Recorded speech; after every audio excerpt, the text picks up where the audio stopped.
दोस्तों, आप सभी का स्वागत है हमारे यूट्यूब चैनल आशीष जीके एकेडमी पे। तो दोस्तों, आज का जो टॉपिक हम लोग पढ़ रहे हैं यह हार्वर्ड गार्डनर के बहुबुद्धि सिद्धांत के टॉपिक है और इसके बारे में हम लोग पढ़ेंगे, ठीक ना। हार्वर्ड गार्डनर के बहुबुद्धि सिद्धांत के बारे में हम लोग पढ़ेंगे, ठीक ना, और इनके मत के बारे में पढ़ेंगे हम लोग, ठीक ना। तो चलिए हम लोग स्टार्ट करते हैं। और जो लोग नए जुड़ रहे हैं चैनल पे सब्सक्राइब कर लीजिएगा और बेल आइकन को दबा लीजिए, जिससे नोटिफिकेशन आप तक पहुंचता रहेगा, ठीक ना। तो चलिए हम लोग स्टार्ट करते हैं आज का टॉपिक। हार्वर्ड गार्डनर, ठीक ना, हार्वर्ड गार्डनर ने यह बहुबुद्धि के सिद्धांत दिए हैं, ठीक ना। हार्वर्ड गार्डनर ने यह बहुबुद्धि के सिद्धांत दिए हैं। तो हार्वर्ड गार्डनर के बारे में हम लोग पढ़ लेते हैं। यह कहाँ के थे? तो यह अमेरिकी मनोवैज्ञानिक थे, ठीक ना, यह अमेरिका के रहने वाले थे। इनसे पहले सभी लोग यह मानते थे कि बुद्धि एक प्रकार की होती थी, ठीक ना। हार्वर्ड गार्डनर ने बुद्धि को 9 प्रकार माना है, ठीक ना। तो इससे पहले जो थे, हार्वर्ड गार्डनर से पहले जो लोग थे, तो बुद्धि को सिर्फ एक प्रकार की बुद्धि मानते थे, ठीक ना। यह यह सभी मनोवैज्ञानिक का मत था कि बुद्धि एक प्रकार की होती है। परंतु हार्वर्ड गार्डनर ने बताया कि किसी भी चीज के समझने या समझाने के कई अलग अलग तरीके हो सकते हैं, ठीक ना। लेकिन जब हार्वर्ड गार्डनर ने इसे बताया तो उन्होंने समझाया कि बुद्धि को, किसी चीज को, किसी समस्या को समझाने के लिए, उसे समझने के लिए कई अलग अलग तरीके हो सकते हैं, ठीक ना। यह हार्वर्ड गार्डनर ने कहा था, ठीक। और जिसके अंतर्गत इन्होंने बहुबुद्धि सिद्धांत दिया, ठीक ना, जिसके अंतर्गत वह हार्वर्ड गार्डनर ने बहुबुद्धि का सिद्धांत दिया, जिसे हम हार्वर्ड गार्डनर का बहुबुद्धि सिद्धांत कहते हैं। तो आप लोग इसको याद रखिएगा। आपसे क्वेश्चन पूछ सकता है कि बहुबुद्धि का सिद्धांत किसने दिया है, तो आप बता सकते हैं कि हार्वर्ड गार्डनर ने दिया है, ठीक ना। इन्होंने बहुबुद्धि की सर्वप्रथम बात अपनी पुस्तक फ्रेम ऑफ माइंड में कही थी। जो बहुबुद्धि की सर्वप्रथम बात अपनी पुस्तक, आप लोग इनकी पुस्तक भी याद कर लीजिएगा, क्वेश्चन आ सकता है कि हार्वर्ड गार्डनर की पुस्तक कौन सी है, तो आप लोग बता सकते हैं फ्रेम ऑफ माइंड में कही थी यह बहुबुद्धि की सिद्धांत, ठीक ना। तो आप लोग इसको भी याद रखिएगा, आपसे क्वेश्चन पूछ सकता है, ठीक ना। और यह किससे प्रभावित थे? तो यह जीन पियाजे, एरिक्सन और ब्रूनर आदि मनोवैज्ञानिक से प्रभावित थे, ठीक ना। तो ये मनोवैज्ञानिक जो थे, इन लोगों से यह हार्वर्ड गार्डनर प्रभावित थे, ठीक ना। तो आप लोग इसको जरूर ध्यान में रखिएगा, इससे प्रश्न आते हैं, ठीक ना, इसी से प्रश्न आते हैं हार्वर्ड गार्डनर के। तो देखिए, हार्वर्ड गार्डनर के सिद्धांत के 3 कारक पर बल देते थे। जो हार्वर्ड गार्डनर के सिद्धांत थे वो 3 कारकों पर बल देता था। पहला हमारा कारक है, बुद्धि का स्वरूप एकांकी न होकर बहुकारकीय होता है।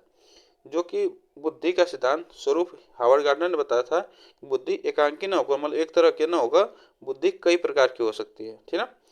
तथा प्रत्येक बुद्धि एक दूसरे से अलग होती है। और इन्होंने ये भी कहा कि प्रत्येक बुद्धि, हर एक बुद्धि जो होती है वह एक दूसरे से अलग होती है, न कि एक तरह की होती है, ठीक ना। और प्रत्येक ज्ञान एवं बुद्धि एक दूसरे से स्वतंत्र होती है।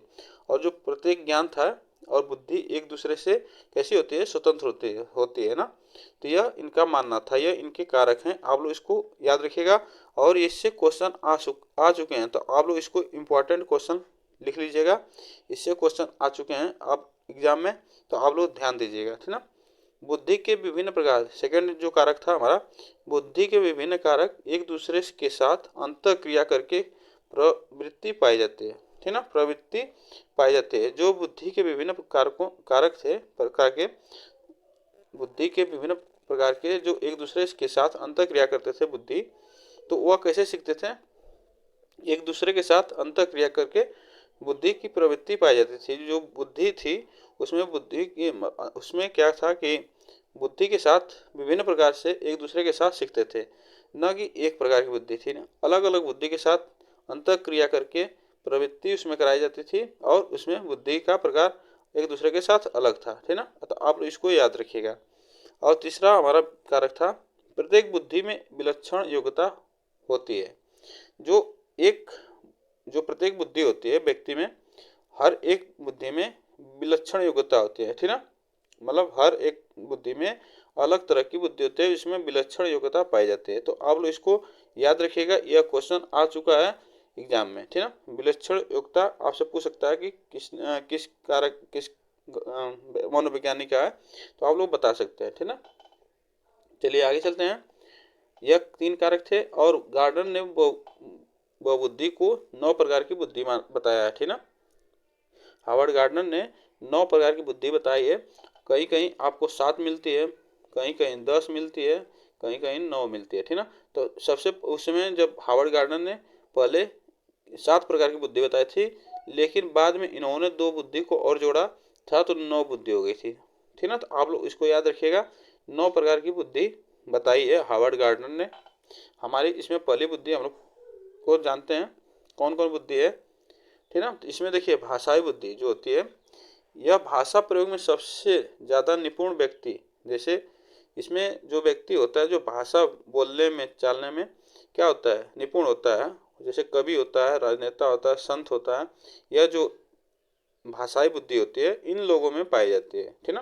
तो आप लोग इसको याद रखिएगा, भाषाई बुद्धि कवि में पाई जाती है, राजनेता में, जैसे अपनी बातों में फंसा लेना, ठीक ना, यह भाषाई बुद्धि होती है, ठीक। आप लोग इसको याद रखिएगा, भाषाई बुद्धि हावर्ड गार्डनर ने दी है, आप लोग इसको भी याद रखिएगा। संगीतीय बुद्धि, संगीतीय बुद्धि यह व्यक्ति जो संगीत में निपुण हो, ठीक ना, वह व्यक्ति जो संगीत में निपुण हो या संगीत ही उसके लिए सब कुछ हो, जो संगीत में निपुण और संगीत ही उसके लिए सब कुछ हो, वो संगीत में एकदम माहिर हो, ठीक है। तो आप लोग इसको याद रखिएगा। इस जैसे लोग संगीतकार होते हैं, गायक होते हैं, गीतकार होते हैं, यह लोग कैसे बुद्धि होती है, इन लोग के पास संगीतीय बुद्धि होती है, तो आप लोग ऐसे याद रखिएगा, ठीक। और शारीरिक गतिक बुद्धि, शारीरिक गतिक बुद्धि जो होती है इसको याद रखिएगा, वह व्यक्ति जो गतिशील परिस्थितियों में निर्णय लेने की क्षमता में सबसे आगे हो। जैसे जो शारीरिक गतिक बुद्धि होती है, गतिशील अवस्था में क्या करता है, परिस्थिति में क्या अपना निर्णय ले सकता है। जैसे ड्राइवर होता है कोई भी ऑटोमोबाइल का, ऑटोमोबाइल का जो ड्राइवर होता है, ठीक ना, और लोको पायलट होता है, तो वह अचानक परिस्थिति में कोई भी गतिशील परिस्थिति होती है तो वह उसमें अपना क्या निर्णय ले सकता है, तो यह शारीरिक गतिक बुद्धि के अंतर्गत आता है, ठीक। क्वेश्चन नंबर चौथा हमारा है शारीरिक गतिक बुद्धि, जो शारीरिक गतिक तार्किक गणितीय बुद्धि, तार्किक गणितीय बुद्धि वह व्यक्ति जो तर्क क्षमता में ज़्यादा माहिर हो, वह व्यक्ति जो तर्क करने में और उसकी तर्क करने की क्षमता में माहिर हो। जैसे इसमें क्या कौन कौन होते हैं लोग, गणितज्ञ होते हैं, जो मनोवैज्ञानिक होते हैं, वकील होते हैं, ठीक ना, यह क्या करते हैं, इसमें क्या होता है, माहिर होते हैं, तर्क करने की क्षमता में माहिर होते हैं, तो यह गणितीय बुद्धि में आता है, आप लोग इसको याद रखिएगा। और स्थानिक बुद्धि, स्थानिक बुद्धि क्या होती है, वह व्यक्ति जिसके लिए एक स्थान तथा क्रम महत्वपूर्ण हो, एक स्थान तथा क्रम महत्वपूर्ण हो। इसमें जैसे आते हैं लोग कार्टूनिस्ट जो होते हैं, चित्रकार होते हैं, मानचित्र निर्माता होते हैं, यह लोग जो होते हैं स्थानिक बुद्धि के अंतर्गत आते हैं। तो यह हावर्ड गार्डनर ने बताई है, कितने 9 प्रकार की बुद्धि बताई है, ठीक ना। तो हम लोग इसमें पांचवा पढ़ रहे हैं, तो आप लोग इसको याद रखिएगा, ठीक ना। यह स्थानिक बुद्धि होते हैं, जो कार्टूनिस्ट, चित्रकार, मानचित्र निर्माता जो होते हैं, यह स्थानिक बुद्धि के अंतर्गत आते हैं, ठीक। अंतर वैयक्तिक बुद्धि, जो अंतर वैयक्तिक बुद्धि होती है, इंटरपर्सनल, ठीक ना, आप लोग इसको याद रखिएगा, इसको लिख लीजिएगा इम्पोर्टेंट, ठीक ना, इसको इम्पोर्टेंट लिख लीजिएगा। अंतर वैयक्तिक बुद्धि वे व्यक्ति जो अपनी संप्रेषण कला से दूसरों के समझ में इतना निपुण व्यक्ति हो और अपनी बातों के जादू से लपेट ले। जैसे ऐसे व्यक्ति जो होते हैं जो अपनी बातों से मतलब बात करके अपनी संप्रेषण कला से क्या करते हैं, दूसरों के समझ में लगते हैं कि बहुत तेज हैं, ठीक ना, दूसरों के समझ में लगते हैं कि बहुत अच्छे हैं, निपुण हैं, बात करने में बहुत अच्छे हैं, ठीक ना। तो यह किसके अंतर्गत आता है, तो यह अंतर्गत आता है हमारा अंतर वैयक्तिक बुद्धि के अंतर्गत आता है, जिसमें अपनी बातों में फंसा लेते हैं।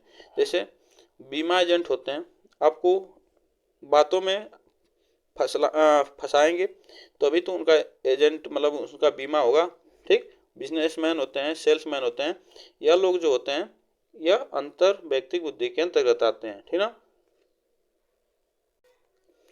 यह जो लोग होते हैं यह अंतर व्यक्तिक बुद्धि के अंतर्गत आते हैं। तो आप लोग इसको याद रखिएगा। ठीक है, चलिए आगे चलते हैं। अंतरा व्यक्तिक बुद्धि, इंट्रापर्सनल। अंतरा व्यक्तिक बुद्धि एक व्यक्ति जो खुद को किसी भी परिस्थिति में ढाल लेने से माहिर हो। एक व्यक्ति